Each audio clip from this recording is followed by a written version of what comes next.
the global stage. Did you know that if you were the only person on earth, Jesus would have still come to die for you? When you suspect somebody of alcohol intoxication, Putin chose this war, and now he and his country will bear the consequences. But have you ever wondered how long it took Adam to sin against God from the day he was created? It will take from you to give to another person, such that we could remove his heart and replace it with that of the animal. Love does not demand its own way.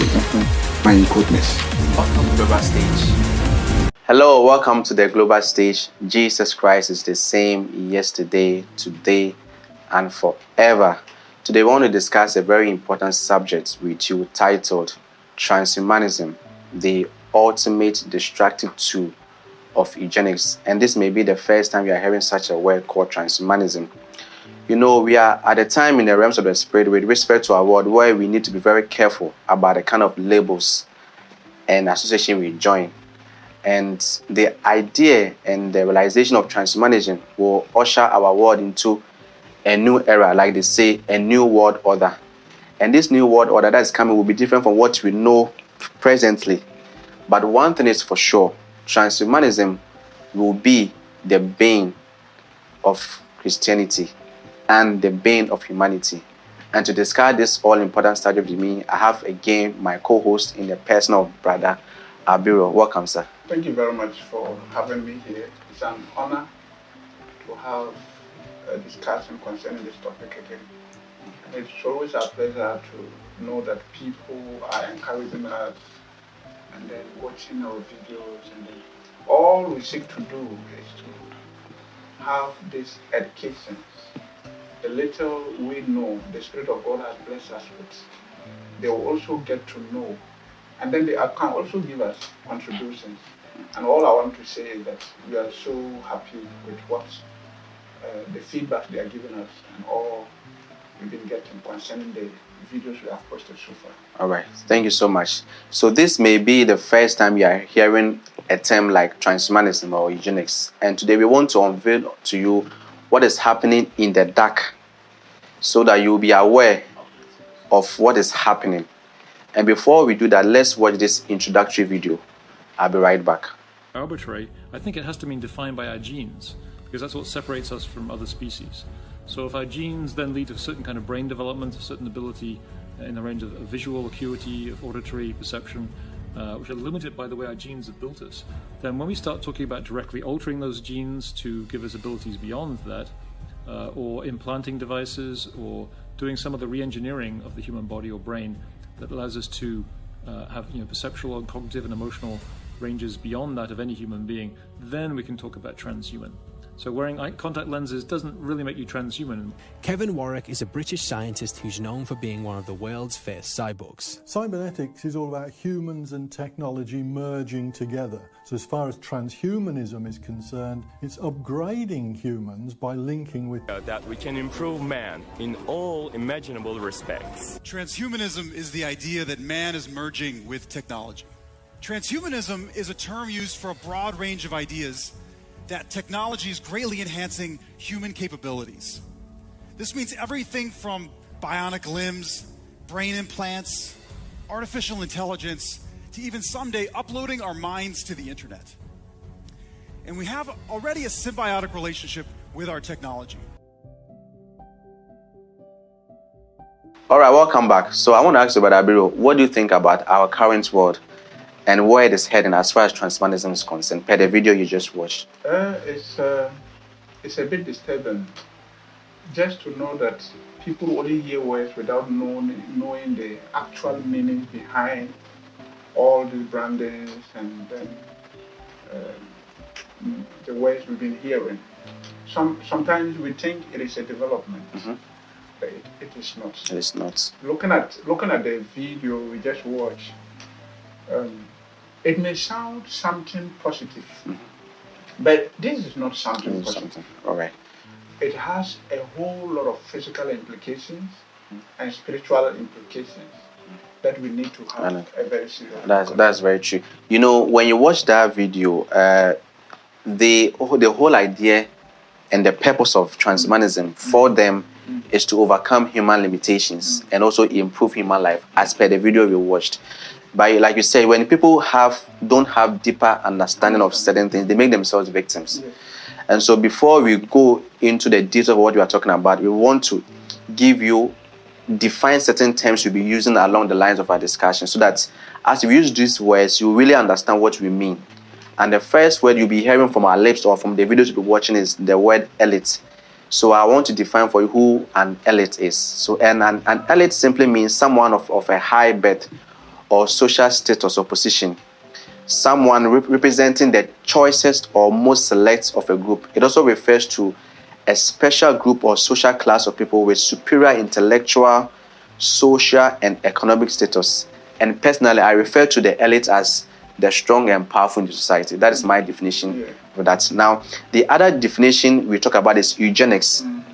What is eugenics? Eugenics simply means a social philosophy or practice which advocates the improvement of human hereditary qualities through selective breeding. And the other way we look at is globalist or globalization. And a globalist simply means one who is an advocate of globalism. And globalism simply means an ideology based on the belief that people, goods, and information ought to be able to cross national borders unfettered. Now, these are the definitions you will hear or you see in the dictionary, and they are very simple. But like you said, when people don't know the implication of certain things, they think that is all until you dig deeper.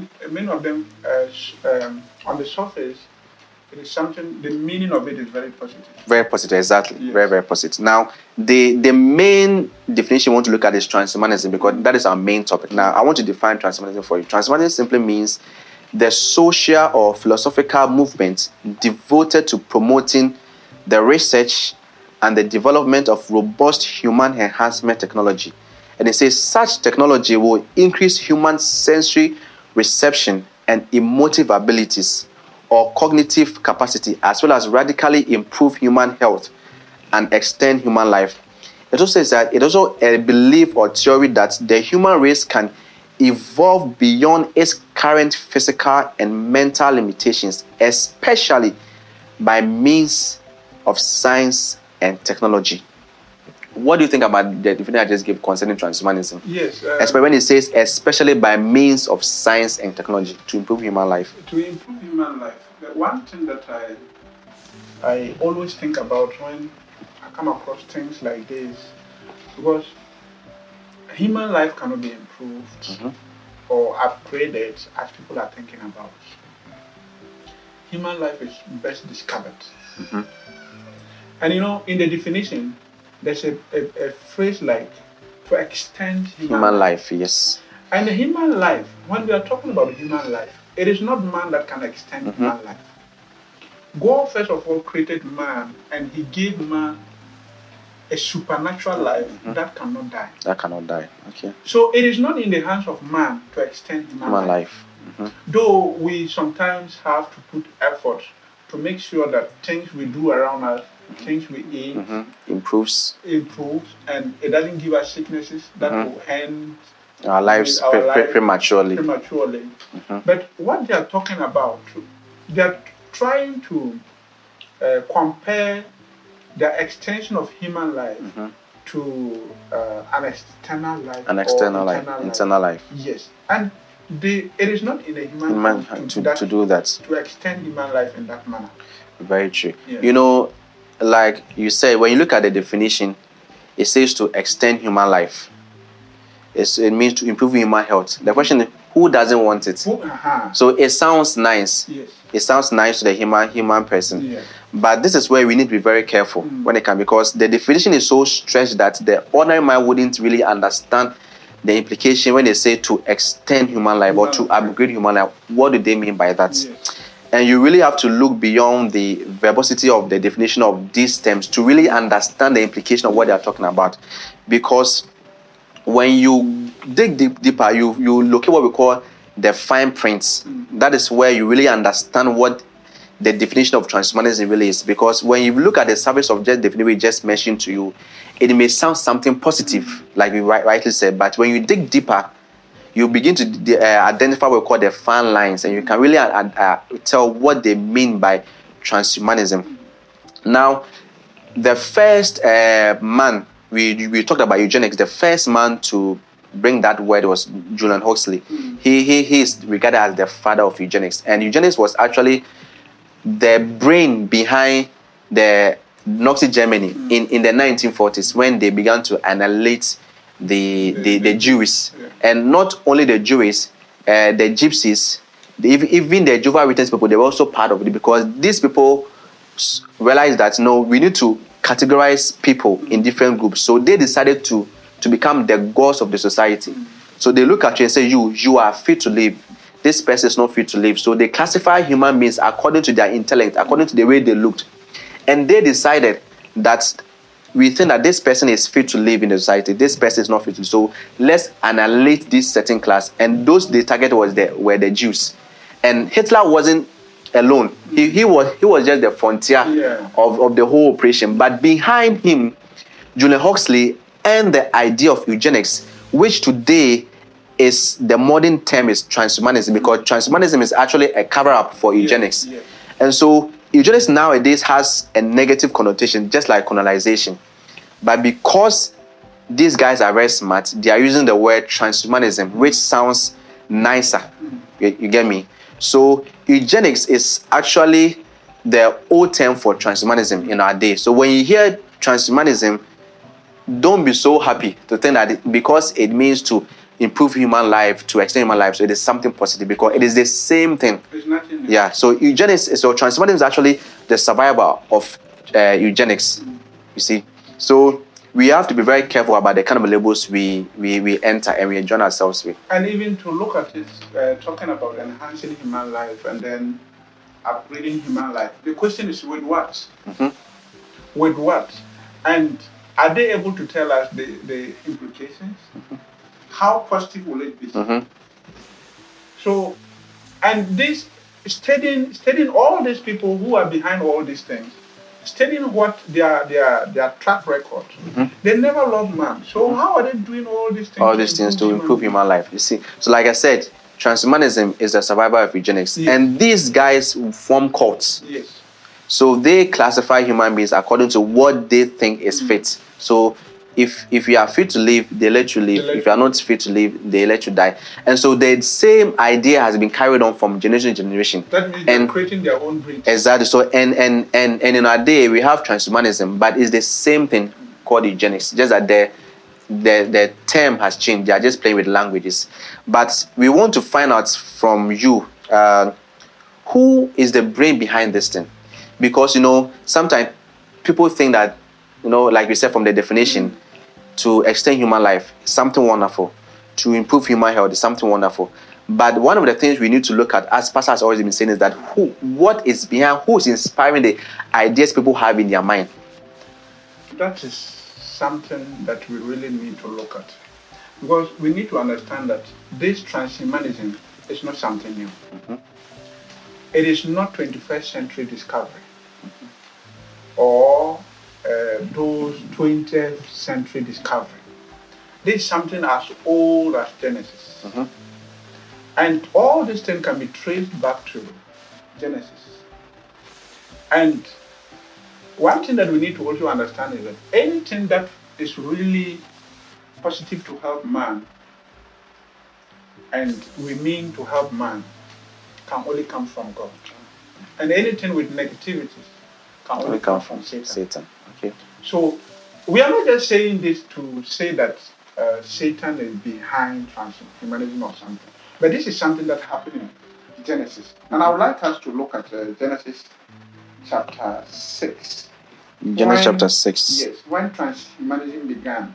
Okay. Who began it? Who inspired it? Okay. So since then it never left. Okay, so what you're saying is that the idea of transhumanism or eugenics is it's nothing new. It started in Bible days. It started in Bible days. Bible days. Okay, this started way back in Genesis. Okay, so it's Genesis chapter 6. Yes, sir.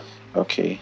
So from verse 1. Okay, so I'm reading from Genesis chapter 6, verse 1. It says, "And it came to pass when men began to multiply on the face of the earth, and daughters were born unto them, that the sons of God saw the daughters of men, that they were fair, and they took them wives of all which they chose.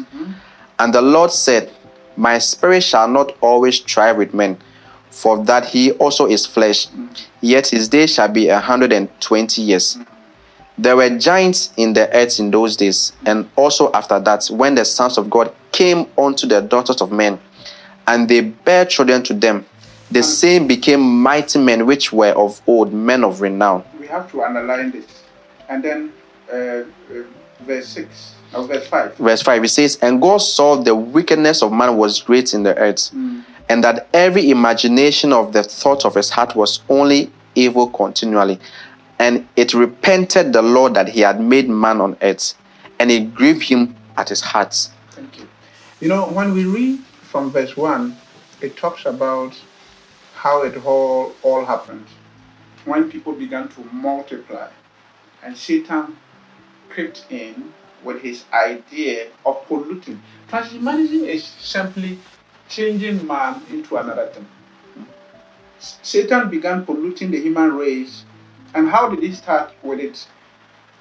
The Bible says, and the sons of God saw that the daughters of men were fair, and they took wives of all they desired and chose. So who were these called sons of God? These are angelic beings. Angelic beings are spirits who are not supposed to live on earth, who are not supposed to marry, and they have taken men, women, giving birth with them. So when a spirit take a physical human being, give birth with that person, that offspring of these two people, or of these two, or of this relationship, this combination, is not a human being. That is a human being with a spirit. A spirit. So that person is not a human being. Okay, it's like a hybrid. It's a hybrid. Okay. So transhumanism can be seen as hybrid. And this is where it started. It started, though it was physical, but it was more spiritual. Spiritual. Oh, wonderful. So, if we read further, we will see the result of it. That is what resulted wickedness. Because man was not himself. One thing we need to understand is that transhumanism does not make man to be himself. And when man is not himself, he begins to live strangely. He cannot live according to the description God gave him. He cannot live how he's supposed to live. And he cannot have natural affection for a fellow man. That's wonderful. So basically what you are saying that transhumanism first started with an idea from Satan and his demons. Yes. And so these fallen angels came and married physical human beings, females, and then gave birth to these giants and these Nephilims we read of in the Bible. And once they produced children of their own, and this became hybrids. So that is hybrids born of parents who one is a human being, one is a demon. So basically, transhumanism in the Bible days was just the combination of a demon and a human person through the agency of sexual intercourse. Even though it was more spiritual, but it was done physically. But it had a spiritual implication.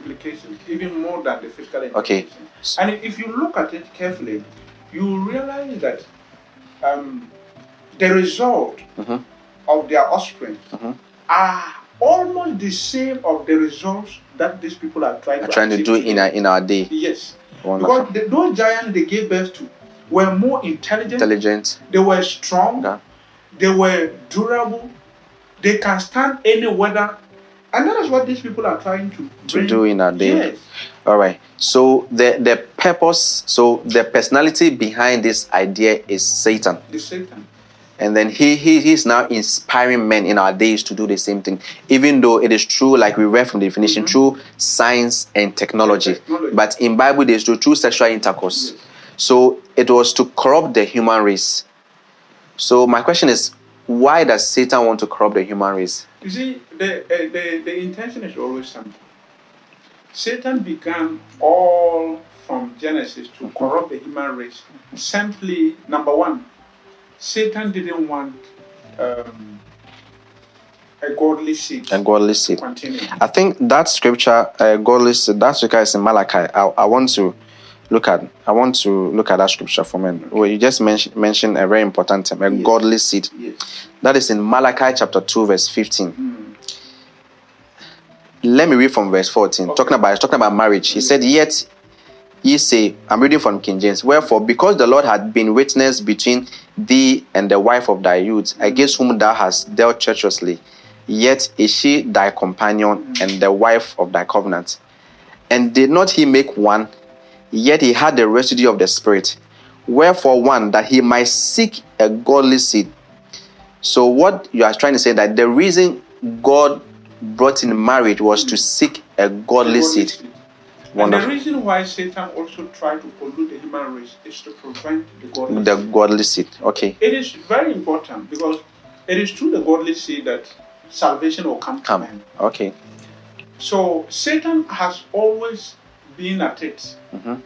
Because in those days, he was preventing the godly seed. It got to a time that he continued in the days of Moses. He tried the same strategy. And even in the days of David, David and Joshua, they tried the same thing. The same thing. And the days of Jesus Christ, when he was born, he tried the same. He inspired King Herod to kill all the male baby, thinking that then he would get the savior. And it happened to Moses as well. Yeah, it happened to Moses as well. And the devil also inspired Saul to also kill David. Because it was through David that the Messiah came. So it was actually to prevent that godly seed. Now you may be asking, who is a godly seed? Now, in the part 2 of our discussion, we give you the definition of who a godly seed. But the idea, like he said, was to corrupt the human race, to prevent that godly seed from coming. Now, the godly seed, number one, he's talking about Jesus Christ. Yes. But there's another category of godly seed as well. So in the part 2 of our video, of our discussion, we give you what a godly seed is. Now, that is wonderful. Now, having said that, let's quickly look at another video. Now, somebody may be thinking that transhumanism, per what we just shown, even in the video, it is still something positive. So we want you to listen to one of our famous friends. I call him my friend now because he's become so famous in our day. That is the person of Dr. Yuvol Noah, who is a professor in one of the universities at Israel. And then he is actually a transhumanist and also the spokesperson for Klaus Schwab. That is the chairman of the World Economic Forum. Now, I want you to listen to their plan for transhumanism. If you think that transhumanism is a good thing, so watch this video. We'll be right back. Opposite direction. They might make centralized data processing far more efficient than distributed data processing. And if democracy cannot adapt to these new conditions, then humans will come to live under the rule of digital dictatorships. And already at present, we are seeing the formation of more and more sophisticated surveillance regimes throughout the world, not just by authoritarian regimes, but also by democratic governments. The US, for example, is building a global surveillance system, while my home country of Israel is trying to build a total surveillance regime in the West Bank. But control of data might enable human elites to do something even more radical than just build digital dictatorships. By hacking organisms, elites may gain the power to re-engineer the future of life itself. Because once you can hack something, you can usually also engineer it. And if indeed we succeed in hacking and engineering life, this will be not just the greatest revolution in the history of humanity. This will be the greatest revolution in biology since the very beginning of life 4 billion years ago. For 4 billion years, nothing fundamental changed in the basic rules of the game of life. All of life changed in the basic rules of the game of life. All of life, for 4 billion years, dinosaurs, amoebas, tomatoes, humans, all of life was subject to the laws of natural selection and to the laws of organic biochemistry. But this is now about to change. Science is replacing evolution by natural selection with evolution by intelligent design. Not the intelligent design of some god above the clouds, but our intelligent design and the intelligent design of our clouds, the IBM cloud, the Microsoft cloud. These are the new driving forces of evolution. And so after 4 billion years of organic life shaped by natural selection, we are entering the era of inorganic life shaped by intelligent design. This is why the ownership of data is so important. If we don't regulate it, a tiny elite may come to control not just the future of human societies, but the shape of life forms in the future. So how to regulate?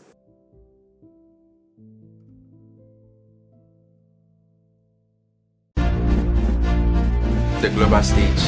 The global stage.